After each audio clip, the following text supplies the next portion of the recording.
ప్రతిష్టాత్మకంగా భారతదేశంలోనే మొదటిసారిగా బైలింగ్వల్ రీజనింగ్ బుక్ మన ముందు మీ ఉద్యోగ సాధనలో మీకు తోడుగా మీ ఎస్ఎల్ఎస్ పబ్లికేషన్స్.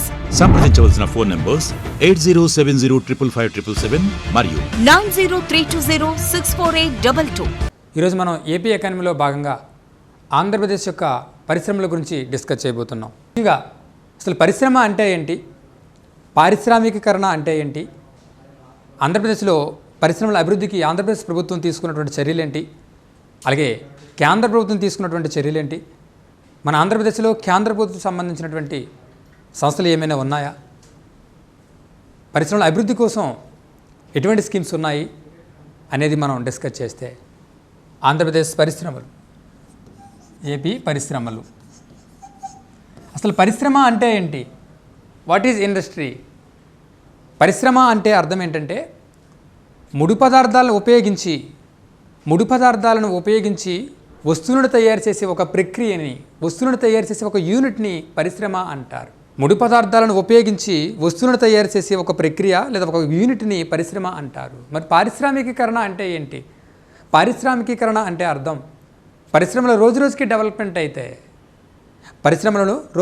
డెవలప్మెంట్ అయితే దాన్ని పారిశ్రామికీకరణ అని పిలుస్తారు.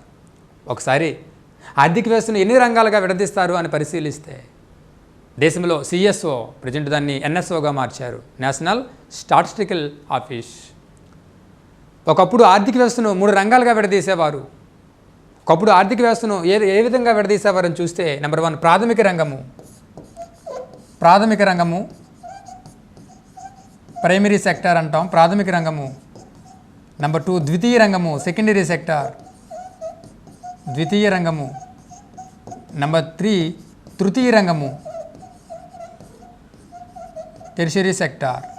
ఇలా ఆర్థిక వ్యవస్థను గతంలో సిఎస్ఓ 3 రంగాలుగా విడదీసేది. ప్రాథమిక రంగము,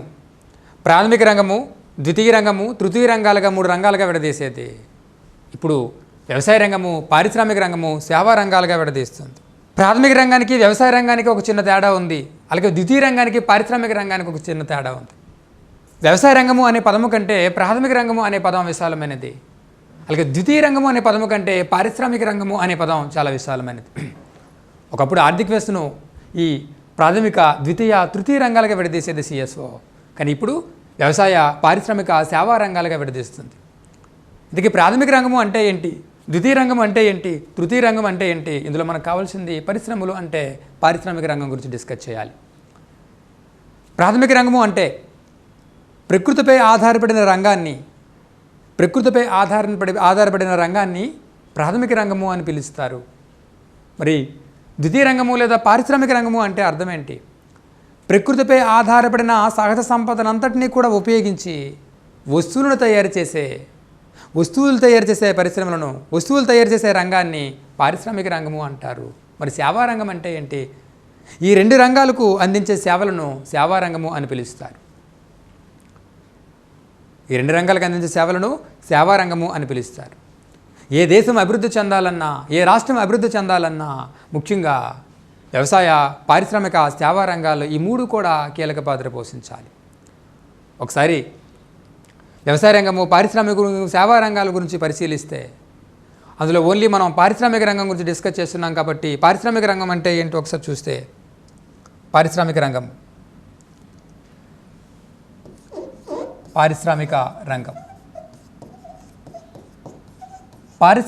అంటే ఏం చెప్పుకున్నాం? పారిశ్రామిక రంగము అంటే ముడి పదార్థాలను ఉపయోగించి వస్తువులను తయారు చేసే రంగాన్ని పారిశ్రామిక రంగము అని పిలుస్తారు. పారిశ్రామిక రంగంలో మరలా ఉపరంగాలు ఉంటాయి. ఏంట ఉపరంగాలు అని చూస్తే నెంబర్ 1 మ్యానుఫ్యాక్చరింగ్ లేదా తయారీ రంగము అని పిలుస్తాం. తయారీ రంగము. నెంబర్ 2 విద్యుత్తు, గ్యాస్, నీటి సరఫరా. విద్యుత్, గ్యాస్, అలాగే నీటి సరఫరా. అలాగే మైనింగ్ అండ్ క్వారింగ్. అలాగే నెంబర్ 4 నిర్మాణ రంగం. అందులో ఫస్ట్ వన్ తయారీ రంగం. తయారీ రంగంలో మరలా 2 అంశాలు ఉంటాయి ఇందులో. రిజిస్టర్డ్ మ్యానుఫ్యాక్చరింగ్ రంగము, అన్రిజిస్టర్డ్ మ్యానుఫ్యాక్చరింగ్ రంగం. Registered and unregistered. తయారీ రంగంలో మరలా రిజిస్టర్డ్ ఉంటుంది, అన్రిజిస్టర్డ్ ఉంటుంది. అందులో రిజిస్టర్ అంటే ఏంటి, అన్రిజిస్టర్ అంటే ఏంటి అని పరిశీలిస్తే, రిజిస్టరు అంటే అర్థం 1948 ఫ్యాక్టరీల చట్టం కింద నమోదయ్యి 1948 ఫ్యాక్టరీల చట్టం కింద నమోదయ్యి వస్తువులు తయారు చేసే రంగాన్ని రిజిస్టర్డ్ మ్యానుఫ్యాక్చరింగ్ రంగము అని పిలుస్తారు. మరి అన్రిజిస్టర్డ్ మ్యానుఫ్యాక్చరింగ్ రంగము అంటే ఏంటి?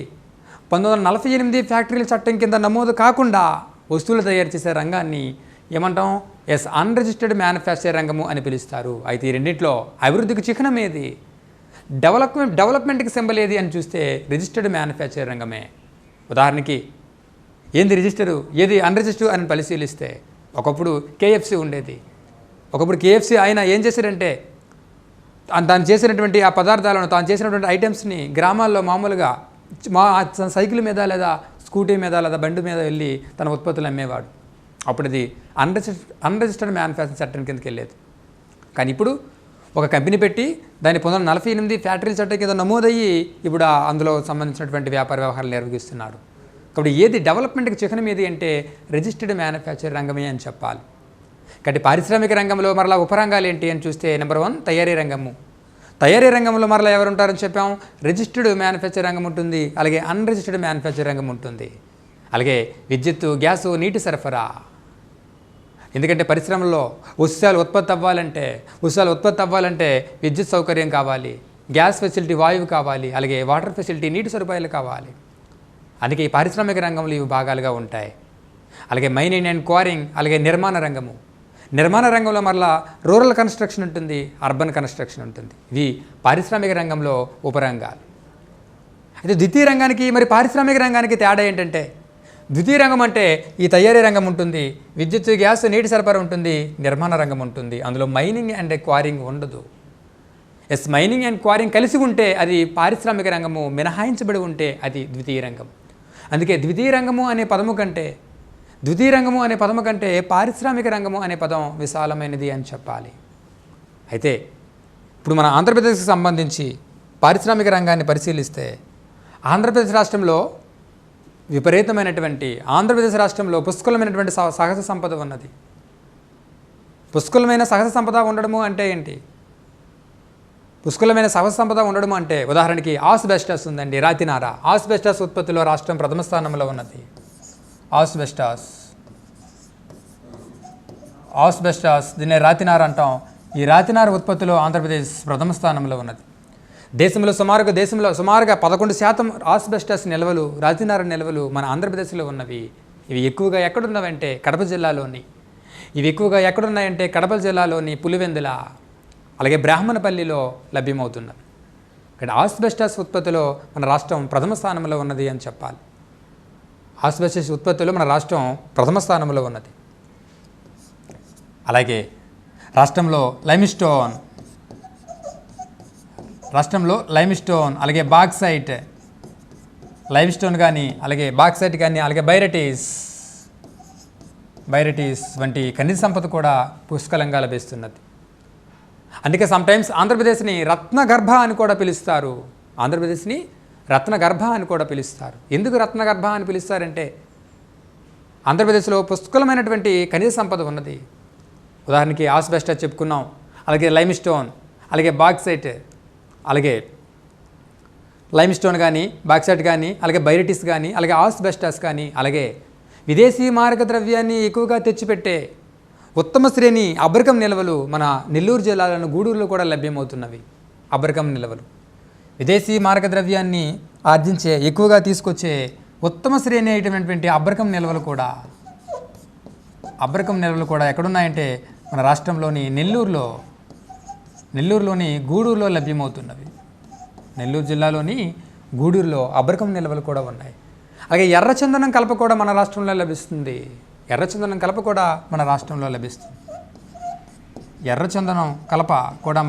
లభిస్తుంది.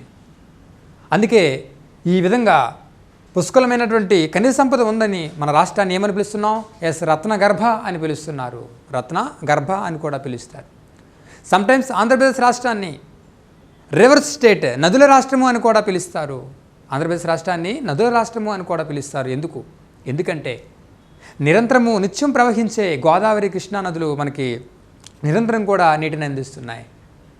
అలాగే దీంతో పాటుగా సహజ వనరులు కూడా మన రాష్ట్రంలో పుష్కలంగా ఉన్నాయి. సహజ వాయువు కేజీ బేసిన్లో, గోదావరి కృష్ణా బేసిన్లో మనకు సహజ వాయువులకు నిక్షేపాలు కూడా స్పష్టంగా లభిస్తున్నాయి. దేశంలో మొట్టమొదటి బంగారు గని కూడా మన రాష్ట్రంలోని, అది కూడా కేజీ బేసిన్లో కూడా లభ్యమైంది అని చెప్పాలి. అలాగే దేశంలో గుజరాత్ రాష్ట్రం తరువాత రెండవ అత్యంత తీర ప్రాంతం కలిగిన రాష్ట్రం ఏదంటే ఆంధ్రప్రదేశ్ అని చెప్పాలి. సుమారుగా 974 కిలోమీటర్లు తీర ప్రాంతాన్ని కలిగి ఉన్నాం. 974 కిలోమీటర్లు తీర ప్రాంతాన్ని కలిగి ఉన్నాం. సో దేశంలో గుజరాత్ రాష్ట్రం తరువాత రెండవ అత్యంత తీర ప్రాంతం కలిగిన రాష్ట్రం ఏది అంటే ఆంధ్రప్రదేశే అని చెప్పాలి. ఇది ఆంధ్రప్రదేశే. అలాగే దేశ జనాభాలో మన రాష్ట్ర జనాభా ఎంత శాతం అంటే సుమారుగా 4.10% అంటే జనాభాలో 10th ప్లేస్లో ఉన్నాము. దేశ జనాభాలో 10వ స్థానంలో ఉన్నాం. అలాగే విస్తీర్ణంలో చూస్తే 8th ప్లేస్లో ఉన్నాం. ఇలా ఆంధ్రప్రదేశ్లో పరిశ్రమలు పెట్టడానికి కానీ, ఆంధ్రప్రదేశ్లో పరిశ్రమలు అభివృద్ధి చెందడానికి కానీ విపరీతమైనటువంటి వనరులు మన దగ్గర ఉన్నాయి. అయినప్పటికీ కూడా, ఇన్ని వనరులు ఉన్నప్పటికీ కూడా ఆంధ్రప్రదేశ్ స్టేట్ ఏర్పడే టైంలో మనం పారిశ్రామికీకరణంగా మనం ఇండస్ట్రియలైజేషన్ పరంగా మనం వెనుకబడి ఉన్నాము అని చెప్పాలి. అర్థమవుతుందా? ఎందుకంటే విపరీతమైన పుష్కలమైనటువంటి వనరులు, ఖనిజ సంపద ఉన్నాయి. ఖనిజ సంపద ఉన్నప్పటికీ కూడా మన రాష్ట్రం పారిశ్రామిక రంగంలో వెనుకబడి ఉన్నది అని చెప్పాలి. ఎందుకు వెనుకబడి ఉన్నది అంటే 1956 ఉదాహరణ చూస్తే 1956లో ఆంధ్రప్రదేశ్ రాష్ట్రం అవతరించిన నాటికి 1956లో ఆంధ్రప్రదేశ్ ప్రభుత్వం అవతరించే నాటికి మన పారిశ్రామిక రంగం రాష్ట్ర GSDPలో, గ్రాస్ స్టేట్ డొమెస్టిక్ ప్రొడక్ట్లో, రాష్ట్ర ఆదాయంలో పారిశ్రామిక రంగం నుంచి వచ్చే వాటా ఎంత శాతం ఉన్నదంటే 13% మాత్రమే ఉన్నది. అదే దేశంలో చూస్తే ఇదే టైంలో 18.5% ఉన్నది. దేశంలో చూస్తే 18.5% ఉన్నది. రాష్ట్రంలో చూస్తే జస్ట్ 13% ఉన్నది. అంటే 1956లోనే ఆంధ్రప్రదేశ్ ప్రభుత్వం అవతరించే నాటికి దేశంలో పారిశ్రామిక రంగం నుంచి వచ్చే వాటా కంటే ఆంధ్రప్రదేశ్లో పారిశ్రామిక రంగం నుంచి వచ్చే వాటా తక్కువగా ఉన్నది అని చెప్పాలి. ఏంటి రీజను అని పరిశీలిస్తే పారిశ్రామిక రంగం నుంచి వచ్చే వాటా ఎందుకు తక్కువ ఉన్నది? మనకి విపరీతమైనటువంటి పుష్కలమైనటువంటి ఖనిజ సంపద ఉన్నప్పటికీ కూడా మనం పారిశ్రామిక రంగంలో ఎందుకు వెనుకబడి ఉన్నాము అని చూస్తే, ఆ టైంలో ఆంధ్రప్రదేశ్ ప్రభుత్వం ఏర్పడక మునుపు హైదరాబాద్లో నిజాం పాలన వల్ల పరిశ్రమల అభివృద్ధి చెందలేదు. ఇటువైపు మద్రాసు ప్రభుత్వం వల్ల పరిశ్రమల అభివృద్ధి చెందలేదు. తద్వారా పారిశ్రామిక రంగంలో మనం వీక్గా ఉన్నామని చెప్పాలి. ఈరోజు చూస్తే, అప్పటి నుంచి ఈ రోజు కూడా చూస్తే, ఈ 2020-21 కూడా పరిశీలించినప్పటికీ కూడా మన ఆంధ్రప్రదేశ్ రాష్ట్రంలో తక్కువ ఆదాయం ఎక్కడి నుంచి వస్తున్నది అంటే పరిశ్రమల రంగం నుంచే వస్తున్నది. అప్పుడు కూడా అలా ఉన్నది, ఇప్పుడు కూడా పొజిషన్ అలా ఉన్నది. ఈరోజు 2020-21 పరిశీలిస్తే 2020-21లో ప్రస్తుత ధరలలో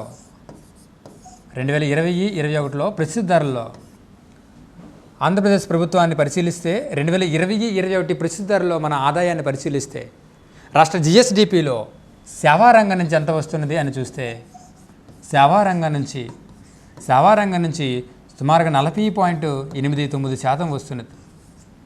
40.89% వస్తున్నది. సేవా రంగం నుంచి ఎంత వస్తున్నది?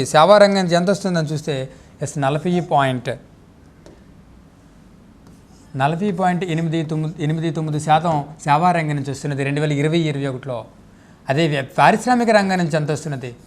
పారిశ్రామిక రంగం నుంచి ఎంత వస్తున్నదంటే జస్ట్ 21.84% వస్తున్నది. అదే వ్యవసాయ రంగం నుంచి ఎంత వస్తుంది అని పరిశీలిస్తే 37.27% వస్తుంది. అంటే ఈరోజు రాష్ట్రంలో 1956లో చూసినా లేదా 2020-21లో చూసినా ఎక్కువగా ఇప్పుడు చూస్తే 1956 నుంచి ఇప్పుడు చూస్తే 2020-21లో ఎక్కువగా ఎక్కడి నుంచి వస్తుందంటే సేవా రంగం నుంచి వస్తుంది. సేవా రంగం ఫస్ట్ ప్లేస్లో ఉన్నది. సెకండ్ ప్లేస్ అగ్రికల్చర్ ఉన్నది. లీస్ట్గా మనకు ఎక్కడి నుంచి వస్తున్నదంటే పారిశ్రామిక రంగం నుంచి వస్తుంది. ఈరోజు రాష్ట్ర ఆదాయంలో, రాష్ట్ర జిఎస్డిపిలో ఎక్కువగా సేవా రంగం నుంచి వస్తున్నది. సెకండ్ ప్లేస్ ఎవరంటే సెకండ్ ప్లేస్ ఎవరంటే వ్యవసాయ రంగము, థర్డ్ ప్లేస్ ఎవరంటే పారిశ్రామిక రంగం. అంటే 1956లో చూసిన, 2021లో చూసిన పారిశ్రామిక రంగం యొక్క వెనుకబాటు మనకు స్పష్టంగా కనిపిస్తున్నది.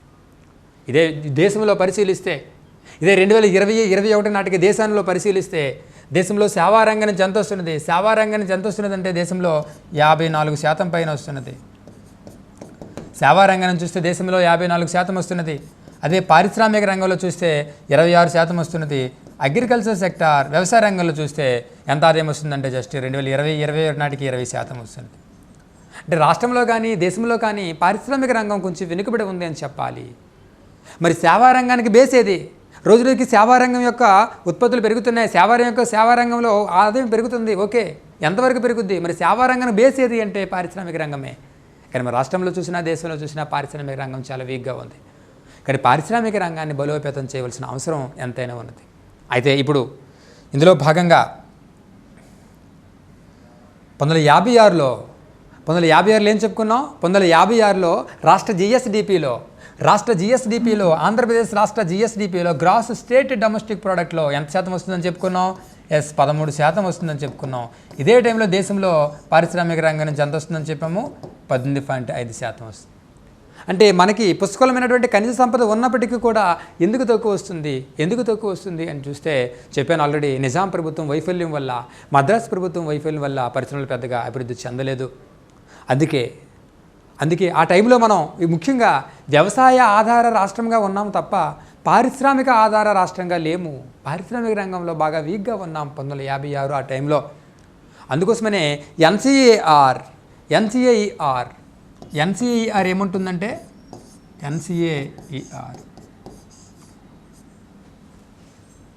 ఎన్సిఏఈఆర్ అంటే national Council of Applied Economic research ప్రకారము, ఎన్సిఏఆర్ ప్రకారము ఎన్సిఆర్ ఏముంటుందంటే national Council of Applied Economic research ఏముంటుందంటే ఈ పారిశ్రామిక వెనుకబాటును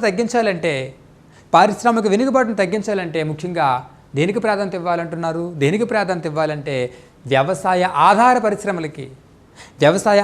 పరిశ్రమలకి మరియు ఖనిజ ఆధార పరిశ్రమలకి నువ్వు ఎక్కువగా ప్రాధాన్యత ఇవ్వాలని గతంలో సలహా ఇచ్చిన వారు ఎవరు? ఎన్సిఏఆర్. అందుకని రాష్ట్రంలో పుష్కలమైనటువంటి ఖనిజ సంపద ఉన్నప్పటికీ కూడా వెనుకబడి ఉన్నాం, పారిశ్రామిక రంగంలో వెనుకబడి ఉన్నాం. ఇలా పారిశ్రామిక రంగంలో ఉన్న ఈ వెనుకబాటును తొలగించాలంటే నువ్వు దేనికి ప్రాధాన్యత ఇవ్వాలి అంటుంది ఎన్సిఏఆర్?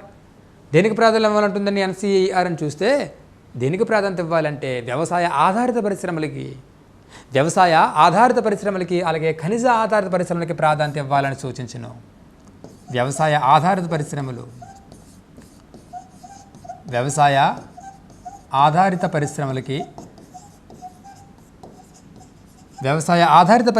అలాగే ఖనిజ ఆధారిత పరిశ్రమలు లేదా ఖనిజ ఆధార పరిశ్రమలకి ప్రాధాన్యత ఇవ్వాలని ఎవరు సలహా ఇచ్చారంటే NCAER, National Council of Applied Economic Research వారు సలహా ఇచ్చారు. వీరిచ్చిన సలహా మేరకు ఏం చేశామంటే 3 మార్గాల ద్వారా పరిశ్రమల అభివృద్ధికి అవసరమైనటువంటి సంస్థలను కూడా ఏర్పాటు చేయడానికి కృషి చేసి ఎన్సిఏఆర్ ఇచ్చిన సలహా మేరకు రాష్ట్రంలో ఈ ఖనిజ ఆధారిత పరిశ్రమలని, వ్యవసాయ ఆధార పరిశ్రమలను ప్రోత్సహించడానికి 3 మార్గాల ద్వారా పరిశ్రమలకు కృషి చేయడం జరిగింది. అందులో పశువనేంటి? పారిశ్రామిక అభివృద్ధి కోసం వివిధ సంస్థల ఏర్పాటు, పారిశ్రామిక అభివృద్ధి కొరకు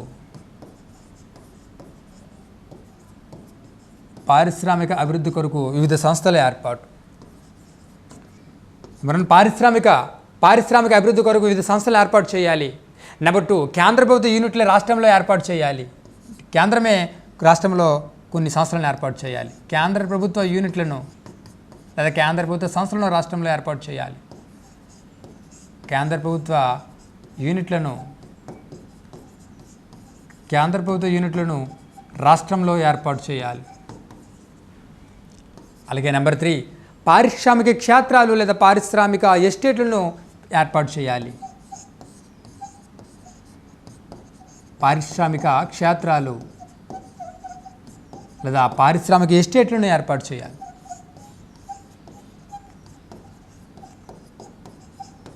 పారిశ్రామిక ఎస్టేట్ అంటే అన్ని రకాల అవస్థాపన సదుపాయాలు కల్పించడానికి ఉద్దేశించబడ్డదే. అంటే ఎవరైనా పరిశ్రమలు పెట్టేవారికి, పెట్టుబడులు పెట్టేవారికి అన్ని రకాల అవస్థాపన సౌకర్యాలు కల్పించడానికి ఉద్దేశించబడ్డదే పారిశ్రామిక ఎస్టేట్ లేదా పారిశ్రామిక క్షేత్రము లేదా పారిశ్రామిక పార్క్ అంటారు, ఇండస్ట్రియల్ పార్క్స్ అని పిలుస్తారు. ఇలా NCER వారి సలహా మేరకు, national Council of Applied Economic research వారి సలహా మేరకు రాష్ట్రంలో పరిశ్రమలు బాగా వెనుకబడి ఉన్నాయి కాబట్టి ఖనిజ ఆధార పరిశ్రమలని అలాగే వ్యవసాయ ఆధార పరిశ్రమలు ఏర్పాటు చేయడానికి 3 మార్గాల ద్వారా ఏర్పాటు చేయడానికి కృషి చేయడం మొదలుపెట్టాం. ఏంటో 3 మార్గాలని చూస్తే, నెంబర్ 1 పారిశ్రామిక అభివృద్ధి కొరకు వివిధ సంస్థలు ఏర్పాటు చేయాలి. అవేంటో చూద్దాం. అలాగే కేంద్ర ప్రభుత్వం ఏం చేయాలంటే కొన్ని యూనిట్లను రాష్ట్రంలో ఏర్పాటు చేయాలి. అలాగే పారిశ్రామిక క్షేత్రాలు అలాగే పారిశ్రామిక ఎస్టేట్లు ఏర్పాటు చేయాలి. ఇలా పారిశ్రామిక క్షేత్రాలు లేదా పారిశ్రామిక ఎస్టేట్లు ఏర్పాటు చేస్తే, పారిశ్రామిక ఎస్టేట్ అని చెప్పాను, అన్ని రకాల అవస్థాపన సౌకర్యాలు ఒక దగ్గర కల్పించబడితే దాన్ని పారిశ్రామిక ఎస్టేట్ అంటారు. ఇలా అన్ని రకాల అవస్థాపన సౌకర్యాలు కల్పించబడితే రాష్ట్రంలో పెట్టుబడి పెట్టేవారు ముందుకు వస్తారు. ఏంటి రీజన్ అంటే అన్ని రకాల అవస్థాపన సౌకర్యాలు అంటే ఏంటి? పరిశ్రమలు పెట్టేవారికి వెంటనే అనుమతులు ఇచ్చారనుకో, పరిశ్రమలు పెట్టేవారికి విద్యుత్ సౌకర్యాల్లో కొంత సబ్సిడీ ఇచ్చారనుకో, పరిశ్రమలు పెట్టేవారికి నీటిపారుదల సౌకర్యాలు కల్పించారనుకో, పరిశ్రమలు పెట్టేవారికి డీమ్డ్ అప్రూవల్ కింద అనుమతులు ఇచ్చినట్లుగా ప్రకటించారనుకో, తప్పనిసరిగా పరిశ్రమలు పెట్టేవారు ముందుకు వస్తారు. అలాగే డిక్కులు అంటే డిస్ట్రిక్ట్ ఇండస్ట్రీ సెంటర్స్ ఉంటాయి. 1978లో ఏర్పాటు చేశారు పారిశ్రామిక ఎస్టేట్లో భాగంగా. ఇలా పారిశ్రామిక ఎస్టేట్ల ద్వారా అలాగే కేంద్ర ప్రభుత్వ యూనిట్లను రాష్ట్రంలో ఏర్పాటు చేయడం ద్వారా అలాగే పారిశ్రామిక అభివృద్ధి కొరకు వివిధ సంస్థలు ఏర్పాటు చేయడం ద్వారా పారిశ్రామిక వెనుకబాటును తొలగించవచ్చు. తద్వారా పారిశ్రామిక రంగంలో మనం ముందులో పయనించవచ్చు అని గతంలో NCER వారు సలహా ఇచ్చారు. వారి సలహా మేరకే మనం రాష్ట్రంలో ఈ యొక్క 3 అంశాలపై దృష్టి పెట్టి ఈ 3 మార్గాల ద్వారా మన పారిశ్రామిక రంగంలో వెనుకబాటుని తొలగించడానికి ప్రయత్నాలు చేస్తాం. అందులో ఫస్ట్ వన్ ఏంటి? పారిశ్రామిక అభివృద్ధి కొరకు వివిధ సంస్థల ఏర్పాటు ఏంటో చూద్దాం.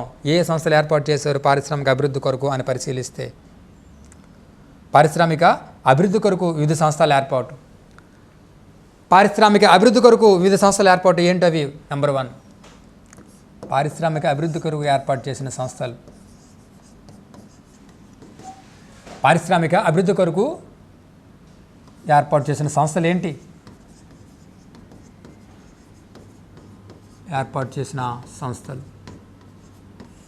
అందులో నెంబర్ 1 APSFC ఇంపార్టెంట్. APSFC అందులో 1 by 1 చూస్తే పారిశ్రామిక అభివృద్ధి కొరకు ఏర్పాటు చేసిన సంస్థలలో 1 by 1 చూస్తే నెంబర్ 1 APSFC. APSFC అంటే ఏంటి? APSFC దేనికి సంబంధించినది అని పరిశీలిస్తే, APSFC అంటే Andhra Pradesh state financial corporation. APSFC అంటే ఆంధ్రప్రదేశ్ స్టేట్ ఫైనాన్షియల్ కార్పొరేషన్. ఈ APSFCని 1956 నవంబర్ 1వ తారీఖున ఏర్పాటు చేయడం అనేది. 1956 నవంబర్ 1న ఈ APSFC అంటే ఫుల్ ఫామ్ ఏంటి? ఆంధ్రప్రదేశ్ స్టేట్ ఫైనాన్షియల్ కార్పొరేషన్ని 1956 నవంబర్ 1న ప్రారంభించారు. అంతకుముందు తెలంగాణ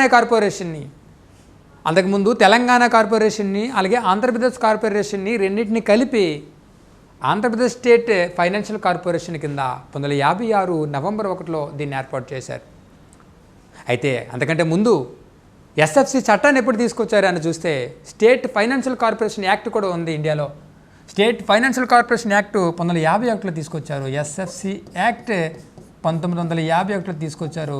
దీనికి అనుగుణంగా మొట్టమొదటిసారిగా పంజాబ్ రాష్ట్రం ఏం చేసిందంటే మొట్టమొదటిసారిగా SFCని ఏర్పాటు చేసింది. స్టేట్ ఫైనాన్షియల్ కార్పొరేషన్ని ఏర్పాటు చేసిన మొట్టమొదటి రాష్ట్రం ఏదంటే పంజాబ్. ఏ యాక్ట్ ద్వారా?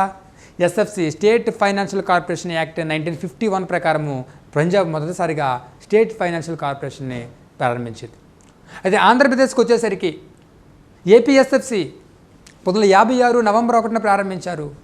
అందుకంటే తెలంగాణలో తెలంగాణ కార్పొరేషన్ని, ఆంధ్రప్రదేశ్ కార్పొరేషన్ని ఈ రెండింటినీ కలిపి 1956 నవంబర్ 1న APSFC అని పేరు పెట్టారు. ఆంధ్రప్రదేశ్ స్టేట్ ఫైనాన్షియల్ కార్పొరేషన్ అని పేరు పెట్టారు.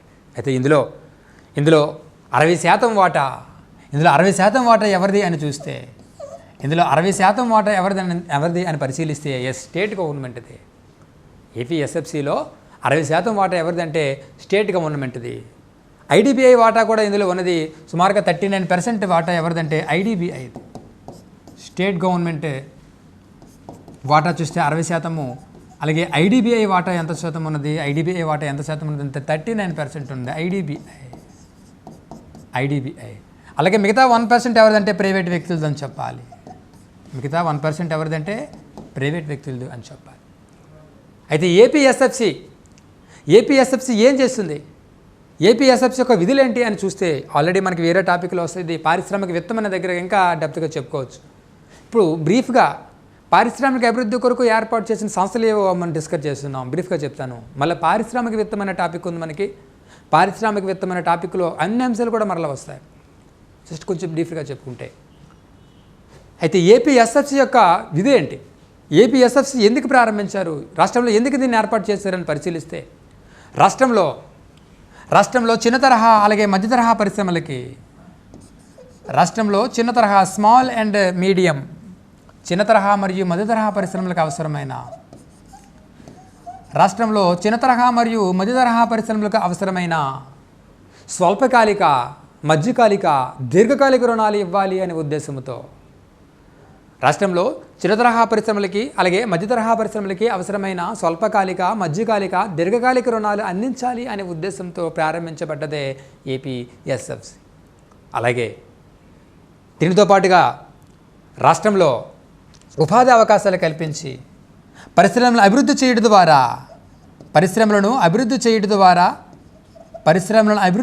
ద్వారా ప్రజలకి ఉపాధి అవకాశాలు కల్పించడానికి కూడా ఇది ఏపీఎస్ఎఫ్సి కృషి చేస్తుంది.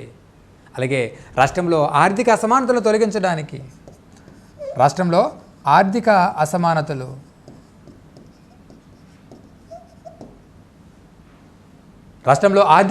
తొలగించాలని, పరిశ్రమలు అభివృద్ధి చేయడం ద్వారా ప్రజలకు ఉపాధి అవకాశాలు కల్పించాలని, ముఖ్యంగా రాష్ట్రంలో చిన్న తరహా, మధ్య తరహా పరిశ్రమలకు అవసరమైన స్వల్పకాలిక, మధ్యకాలిక, దీర్ఘకాలిక రుణాలు ఇచ్చడం ద్వారా, పరిశ్రమలు అభివృద్ధి చేయడం ద్వారా, తద్వారా ఉపాధి అవకాశాలు కల్పించడం ద్వారా రాష్ట్రంలో పారిశ్రామిక రంగాన్ని బలోపేతం చేయడానికి ఉద్దేశించబడ్డదే ఏపీఎస్ఎఫ్సి అని చెప్పాలి. ఆంధ్రప్రదేశ్ స్టేట్ ఫైనాన్షియల్ కార్పొరేషన్ పారిశ్రామిక రంగ అభివృద్ధి కోసం రాష్ట్రంలో ఏర్పాటు చేసినటువంటి మొట్టమొదటి ఒక ప్రత్యేకమైన సంస్థ ఏది? పారిశ్రామిక అభివృద్ధి కొరకు రాష్ట్రంలో ఏర్పాటు చేసినటువంటి మొట్టమొదటి ప్రత్యేకమైన సంస్థ ఏది అంటే ఏపీఎస్ఎఫ్సి అని చెప్పాలి. APSFC, Andhra Pradesh state financial corporation. దీని తర్వాత ఏపీఐడిసి 1960, ఏపీఐడిసి 1960. ఏపీఐడిసి అంటే ఏంటి? Andhra Pradesh industrial development corporation. APIDC అంటే అర్థం Andhra Pradesh industrial development corporation. Andhra Pradesh industrial development corporation దేనికి సంబంధించినది? ఇది ఎప్పుడు ప్రారంభించారు అని పరిశీలిస్తే రాష్ట్రంలో 1960లో ఆంధ్రప్రదేశ్ ఇండస్ట్రియల్ డెవలప్మెంట్ కార్పొరేషన్ని ప్రారంభించింది. ఆంధ్రప్రదేశ్ ఇండస్ట్రియల్ డెవలప్మెంట్ కార్పొరేషన్ ప్రారంభించింది. ఎందుకు ఇది? ఏపీఎస్ఎఫ్సి అనేది ఏం చేస్తుందని చెప్పాం? ఏపీఎస్ఎఫ్సి అనేది చిన్న మరియు మధ్య తరహా పరిశ్రమలకి అవసరమైన స్వల్పకాలిక, మధ్యకాలిక, దీర్ఘకాలిక రుణాలు ఇస్తే, ఈ ఏపీఐడిసి అనేది ఆంధ్రప్రదేశ్ ఇండస్ట్రియల్ డెవలప్మెంట్ కార్పొరేషన్ అనేది రాష్ట్రంలో అన్ని పరిశ్రమలకు కూడా, చిన్న తరహా పరిశ్రమలకి, మధ్య తరహా పరిశ్రమలకి, భారీ పరిశ్రమలకు కూడా ఏం చేస్తుందంటే ఇది అన్ని రకాల స్వల్పకాలిక, మధ్యకాలిక, దీర్ఘకాలిక రుణాలు ఇవ్వడానికి ఉద్దేశించబడ్డదే APIDC. Andhra Pradesh industrial development corporation 1960లో దీన్ని ప్రారంభించారు. అంటే ఏపీఐడిసి చాలా మందికి రుణాలు ఇస్తుంది. ఉదాహరణకి ఏపీఐడిసి ఏం చేస్తుందంటే ప్రైవేట్ పరిశ్రమల్లో కూడా పెట్టుబడులు పెట్టడానికి అవకాశం ఇచ్చింది. ప్రభుత్వము ఏపీఐడిసి ద్వారా ప్రైవేట్ పరిశ్రమల్లో కూడా పెట్టుబడులు పెడుతుంది. ఉదాహరణకి నాగార్జున సాగర్ ఫెర్టిలైజర్స్ ఉంది. నాగార్జున సాగర్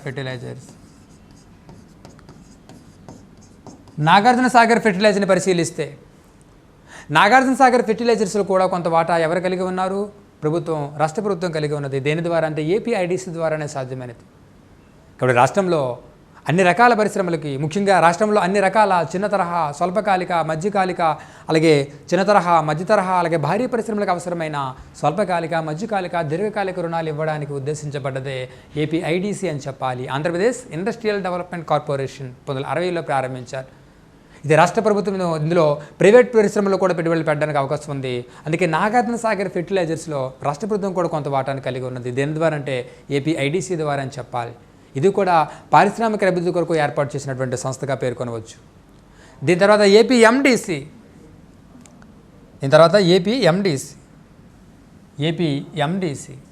ఏపీఎండిసి అంటే ఏంటి? ఏపీఎండిసి ఫుల్ ఫామ్స్ కూడా తెలుసుకోవాలి. ఏపీఎండిసి 1961. ఏపీఎండిసి అంటే ఆంధ్రప్రదేశ్ మినరల్ డెవలప్మెంట్ కార్పొరేషన్.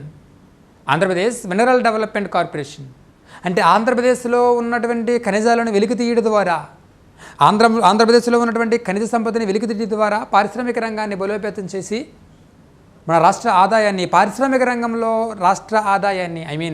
పారిశ్రామిక రంగంలో జిఎస్డిపిలో పారిశ్రామిక రంగం వాటాన్ని పెంచడానికి ఉద్దేశించబడ్డదే APMDC, Andhra Pradesh mineral development corporation.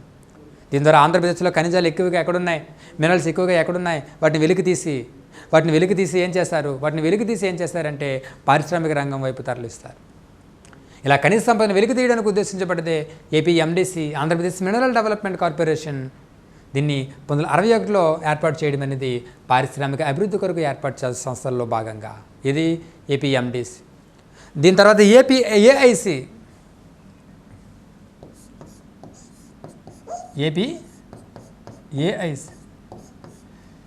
ఏపీఏఐసిని పరిశీలిస్తే ఆంధ్రప్రదేశ్ అగ్రో ఇండస్ట్రీస్ కార్పొరేషన్.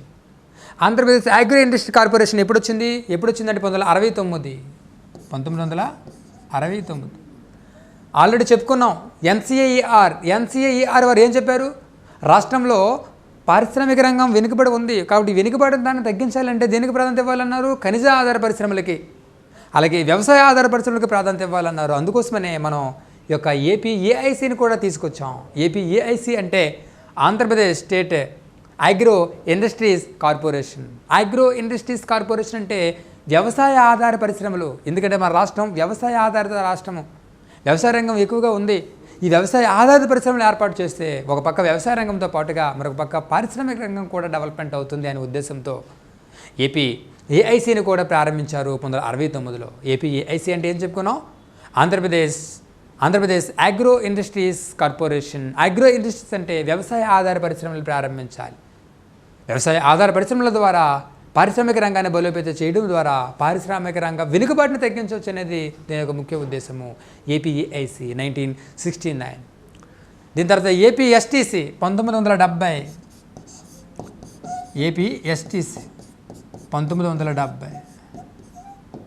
ఏపీఎస్టీసీ అంటే ఏంటి? Andhra Pradesh state trading corporation. 1970లో తీసుకొచ్చారు. ఆంధ్రప్రదేశ్ స్టేట్ ట్రేడింగ్ కార్పొరేషన్ అంటే రాష్ట్రమే నేరుగా వ్యాపారం చేస్తే దాన్ని ట్రేడింగ్ అంటారు, స్టేట్ ట్రేడింగ్ అంటారు. ప్రభుత్వమే నేరుగా వ్యాపారం చేయడాన్ని ఏమంటున్నాం? ఏమంటున్నామంటే స్టేట్ ట్రేడింగ్ అంటారు. మరి స్టేట్ ట్రేడింగ్ కార్పొరేషన్ అంటే ఏంటి? ప్రభుత్వం తరపున ఈ కార్పొరేషన్ ఏం చేస్తుంది? ఎగుమతులు కానీ దిగుమతులు కానీ చేస్తుంది. అంటే వస్తువులు దిగుమతి చేయడం కానీ ఎగుమతి చేయడం కానీ ప్రభుత్వం తరపున ఈ కార్పొరేషన్ చేస్తే దాన్ని ఏపీఎస్టీస్ అంటారు. దీని ద్వారా కూడా రాష్ట్రం పారిశ్రామిక రంగంలో బలోపేతం అవ్వడానికి ఉద్దేశించబడ్డదే ఏపీఎస్టీసీ. ఇది 1970లో దీన్ని ప్రారంభించారు. దీన్ని ఏపీఎస్టీసీ అంటే ఆంధ్రప్రదేశ్ స్టేట్ ట్రేడింగ్ కార్పొరేషన్ కూడా 1970లో ప్రారంభించారు. అలాగే ఏపీఐఐసి 1973.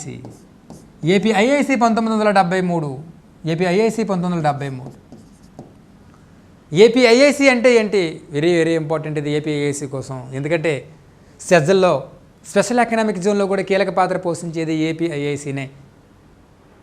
అలాగే దీనికి సంబంధించిన ఒకసారి పరిశీలిస్తే APIIC Andhra Pradesh industrial infrastructure corporation. 1973 సంవత్సరంలో దీన్ని ప్రారంభించారు. ఏపీఐఐసి దేనికి? ఏపీఐఎస్ యొక్క ఉద్దేశం ఏంటి అని పరిశీలిస్తే పేర్లో ఉంది Andhra Pradesh industrial infrastructure corporation. Andhra Pradesh industrial infrastructural corporation అంటే ఆంధ్రప్రదేశ్ రాష్ట్రంలో ఎవరైనా పెట్టుబడి పెడితే పెట్టుబడి పెట్టేవారికి అవస్థాపన సౌకర్యాలు కల్పించాలి అనే ఉద్దేశంతో ఆంధ్రప్రదేశ్ రాష్ట్రంలో ఎవరైనా పెట్టుబడి పెట్టేవారికి అవస్థాపన సౌకర్యాలు కల్పించాలి అనే ఉద్దేశంతో ప్రారంభించబడ్డదే ఏపీఐఐసి అని చెప్పాలి. అవస్థాపన సౌకర్యాలు అంటే ఏంటి? పరిశ్రమలకు ఎవరైనా పెట్టుబడి పెట్టేవారికి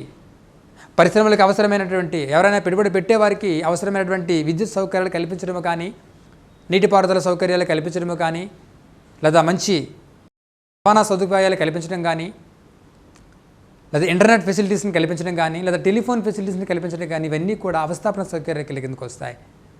రాష్ట్రంలో ఎవరైనా పెట్టుబడి పెట్టాలంటే, దేశంలో కానీ రాష్ట్రంలో కానీ పెట్టుబడి పెట్టాలంటే పెట్టుబడిదారులు కానీ పారిశ్రామికవేత్తలు కానీ వాళ్ళు ముఖ్యంగా దేన్ని పరిశీలిస్తారంటే ఆ ప్రాంతంలో అవస్థాపన సౌకర్యాలు సరిగ్గా ఉన్నాయా లేవా, మంచి గుడ్ ఇన్ఫ్రాస్ట్రక్చర్ ఫెసిలిటీస్ ఉన్నాయా లేవా అని పరిశీలిస్తారు. మంచి అవస్థాపన సౌకర్యాలు ఉన్నాయా లేవా అని పరిశీలిస్తారు. ఎందుకంటే రాష్ట్రంలో పెట్టుబడి పెట్టి వస్తువులు ఉత్పత్తి చేయాలంటే వస్తువుల ఉత్పత్తికి విద్యుత్ సౌకర్యాలు సరిగ్గా ఉన్నాయా లేదా, ఎందుకు వస్తువుల ఉత్పత్తికి విద్యుత్ సౌకర్యాలు అవసరం, అవి సరిగ్గా ఉన్నాయో ఎలా చూసుకుంటాడు. వస్తువులు ఉత్పత్తి చేయడానికి నీటిపారుదల సౌకర్యాలు సరిగ్గా ఉన్నాయా లేవా, అలాగే వస్తువులు ఉత్పత్తి చేయాలంటే వస్తువులు ఉత్పత్తి చేసి ఈ ఉత్పత్తి అయినటువంటి వస్తువులను వేరే చోటికి తరలించాలంటే మంచి ట్రాన్స్పోర్ట్ ఫెసిలిటీ సరిగ్గా ఉందా లేదా, అలాగే వస్తువులు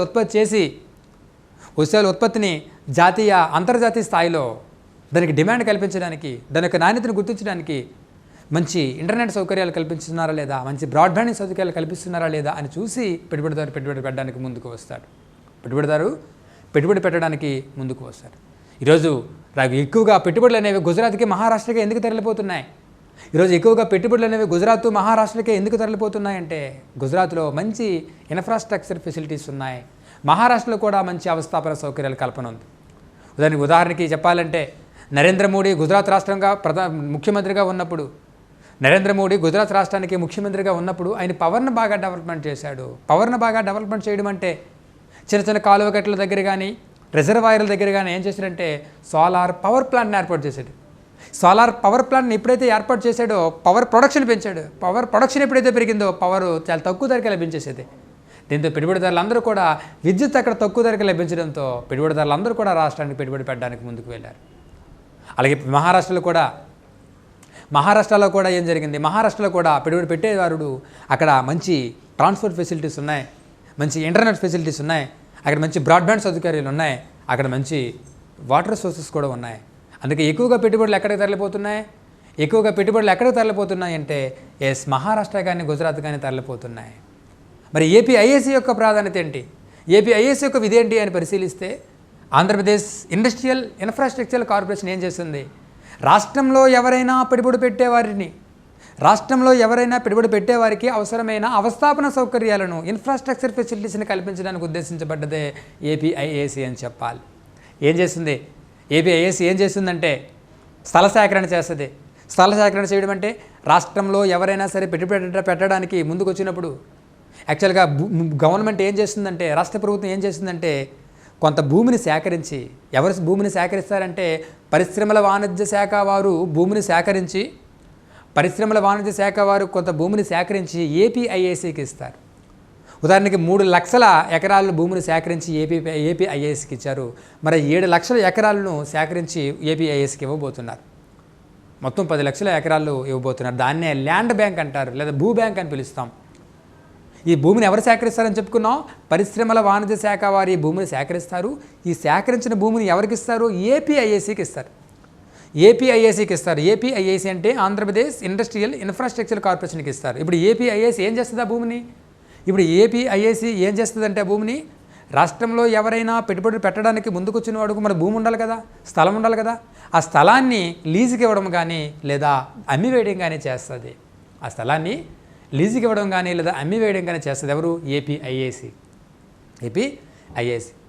సుమారుగా 33 సంవత్సరాల నుంచి 99 సంవత్సరాల వరకు లీజ్ ఇస్తుంది. ఎప్పుడు అమ్మేస్తుంది అంటే 100 కోట్ల కంటే ఎక్కువగా పెట్టుబడులు పెట్టారనుకో, అంటే భారీ మెగా పరిశ్రమలు పెట్టుబడి పెట్టేవారు ఉంటారు, పెద్ద పెద్ద పారిశ్రామికవేత్తలు ఉంటారు. 100 కోట్ల కంటే ఎక్కువగా పెట్టుబడి పెట్టినా, లేదా ఫలన కాలం 5 సంవత్సరాలు దాటినా గెస్టేషన్ పీరియడ్ అంటాం. ఫలన కాలము గెస్టేషన్ పీరియడ్, ఫలన కాలము 5 సంవత్సరాలు దాటినా, అలాగే గ్రామీణ ప్రాంతంలో పరిశ్రమలు పెట్టితే, గ్రామీణ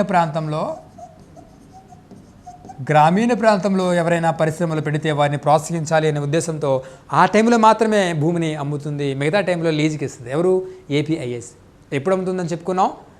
పెట్టుబడిదారులు ఎవరైనా సరే 100 కోట్లు అంతకంటే ఎక్కువగా పెట్టుబడి పెట్టినా, ఫలనకాలము 5 సంవత్సరాలు అంటే ఎక్కువగా ఉంటే, ఫలనకాలము అంటే గెస్టేషన్ పీరియడ్. గెస్టేషన్ పీరియడ్ అంటే ఏంటంటే, ఏదైనా ఒక పరిశ్రమ శంకుస్థాపన చేసిన తేదీ నుంచి, మార్కెట్లో ఏదైనా పరిశ్రమ శంకుస్థాపన చేసిన తేదీ నుంచి దాని ప్రోడక్ట్ బయటకు వచ్చిన మధ్య ఉన్న కాలాన్ని ఏమంటారంటే గెస్టేషన్ పీరియడ్ అంటారు, ఫలనకాలం అంటారు. ఉదాహరణకి విశాఖపట్నం స్టీల్ ప్లాంట్ ఉందండి. విశాఖపట్నం స్టీల్ ప్లాంట్ ఎప్పుడు శంకుస్థాపన జరిగింది? 1971లో శంకుస్థాపన చేశారు. మరి దానిలో ప్రోడక్ట్ ఉత్పత్తి ఎప్పుడు బయటకు వచ్చింది? ప్రోడక్ట్ అనేది 1992లో వచ్చింది. ఆ శంకుస్థాపన తేదీ 1971. అందులో ప్రోడక్ట్ ఉత్పత్తి అయ్యి బయటకు వచ్చిన ఇయర్ ఏది? 1992. ఈ మధ్య ఉన్న ఈ సుమారుగా 22 సంవత్సరాలు ఈ మధ్య ఉన్న కాలాన్ని ఏమని పిలుస్తున్నాం మనం? ఫలనకాలం అని పిలుస్తున్నాం. ఫలనకాలం అంటే ఏం చెప్పుకున్నాం? ఏదైనా ఒక పరిశ్రమ శంకుస్థాపన చేసిన తేదీ నుంచి, శంకుస్థాపన చేసిన కాలం నుంచి, అందులో ఆ పరిశ్రమలో ప్రోడక్ట్ అంటే వస్తువు ఉత్పత్తి బయటకు వచ్చిన మధ్య ఉన్న కాలాన్ని మనం గెస్టేషన్ పీరియడ్ అంటారు. ఈ గెస్టేషన్ పీరియడ్ 5 సంవత్సరాల కంటే ఎక్కువగా ఉన్నప్పుడు అమ్ముతుంది. అలాగే గ్రామీణ ప్రాంతాల్లో ఎవరైనా పరిశ్రమలు పెడితే, గ్రామీణ ప్రాంతాల్లో పరిశ్రమలు పెట్టడం వల్ల గ్రామీణ ప్రాంతంలో ఉపాధి అవకాశాలు పెరుగుతాయి కదా, మరి అటువంటి వారిని ప్రోత్సహించడానికి ఆ టైంలో కూడా భూమిని అమ్ముతుంది. మిగతా టైంలో మాత్రమే లీజుకి ఇస్తుంది, మిగతా టైంలో అందరికీ లీజుకి ఇస్తుంది, ఈ టైంలో మాత్రమే అవుతుందని పరిశీలించాలి. ఇలా ముఖ్య పాత్ర ఎవరు పోషిస్తారంటే స్థల సేకరణలో ఏపీఐఏసీ పోషిస్తుంది. అయితే లేటెస్ట్గా 2023కు సంబంధించి 2023కు సంబంధించి ఆగస్టు 10న మేకపాటి గౌతమ్ రెడ్డి, పరిశ్రమల శాఖ మంత్రి మేకపాటి గౌతమ్ రెడ్డి ఆగస్టు 10, 2023కు సంబంధించినటువంటి పారిశ్రామిక విధానాన్ని ప్రకటించాడు. ఆ విధానంలో ఒక మార్పు ఏంటంటే, ఏపీఐఏసీ గతంలో ఏం చేసేదని చెప్పుకున్నాం? గతంలో లీజుకి ఇచ్చేది, అమ్మేది కాదు. ఒకవేళ అమ్మితే ఎవరికి అమ్మేది? ఈ కండిషన్లో ఉన్న వరకు మాత్రమే అమ్మేది. కానీ ఇప్పుడు ఏముంటుంది? 33 సంవత్సరాలకి లీజుకి ఇస్తారు. 33 సంవత్సరాలకి లీజుకి ఇచ్చిన తరువాత 33 సంవత్సరాలు లీజుకి ఇచ్చిన తర్వాత 33 సంవత్సరాలకి లీజుకి ఇస్తారు. లీజుకి ఇచ్చిన తర్వాత ఒక 10 సంవత్సరాలు నువ్వు సమర్థవంతంగా నిర్వహించగలిగితే ఆ లీజుకి తీసుకున్నటువంటి భూమిని తిరిగి నువ్వు కొనుగోలు చేయడానికి అవకాశం కూడా కల్పించారు. అందుకే ఈ మధ్యలో 2020-23 ఇండస్ట్రియల్ పాలసీలో ఏ పదం పేర్కొన్నారంటే లీజ్ కమ్ బై మోడల్ అనే పదాన్ని పేర్కొన్నారు. లీజ్ కమ్ బై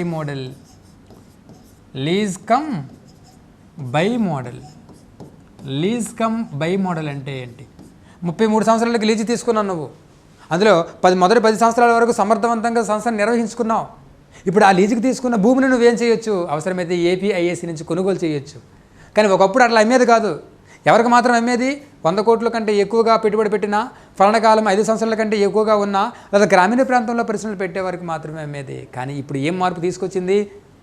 ఇప్పుడు 100 కోట్లు లేదా ఫలనకాలం అనేవి ప్రస్తావించకుండా ఏం చేసిందంటే 33 సంవత్సరాలు లీజు తీసుకున్నారు కదా, మొదటి 10 సంవత్సరాలు సమర్థవంతంగా నిర్వహించగలిగితే లీజుకు తీసుకున్నటువంటి ఆ భూమిని కొనుగోలు చేయడానికి నీకు అవకాశం కల్పిస్తున్నానని చెప్పి 2020-23 పారిశ్రామిక విధానంలో ప్రకటించడం జరిగింది. అది APIs, Andhra Pradesh industrial infrastructure corporation. అయితే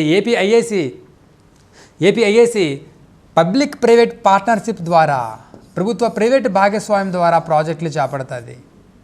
ఏపీఐఏఎస్ అనేది పబ్లిక్ ప్రైవేట్ పార్ట్నర్షిప్, ప్రభుత్వ ప్రైవేట్ భాగస్వామ్యం ద్వారా,